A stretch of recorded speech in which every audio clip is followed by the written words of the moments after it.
गोंदिया शहरातून चोरीला गेलेली दुचाकी पोलिसांनी आरोपीसह घेतली ताब्यात. गोंदिया शहराच्या श्री टॉकीज भागातील शर्मा हॉटेल समोरून चोरीला गेलेली दुचाकी गोंदिया शहर पोलिसांनी ताब्यात घेत मूळ मालकाला परत केली आहे. 15 एप्रिलला गोंदिया शहरात काही कामानिमित्त सोनपुरी गावातून आलेले राजेश ठाकूर हे चहा नाश्ता करण्याकरिता श्री टॉकीज चौकातील शर्मा हॉटेल येथे थांबले असता एका अज्ञात आरोपीने त्यांची दुचाकी पळवून नेली. त्याची तक्रार राजेश ठाकूर यांनी 15 एप्रिलला गोंदिया शहर पोलीस ठाण्यात केली असता पोलिसांनी तक्रार दाखल करून घेत आरोपीचा शोध घेणे सुरू ठेवले.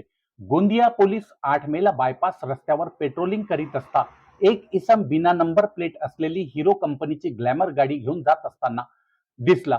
पोलिसांनी त्याला विचारपूस केली असता पोलिसांनी आरोप प्रमोद कुमार वराडे याला ताब्यात घेतले. त्याच्याकडून चौकशी केली असता गुन्हा उघडकीस आला.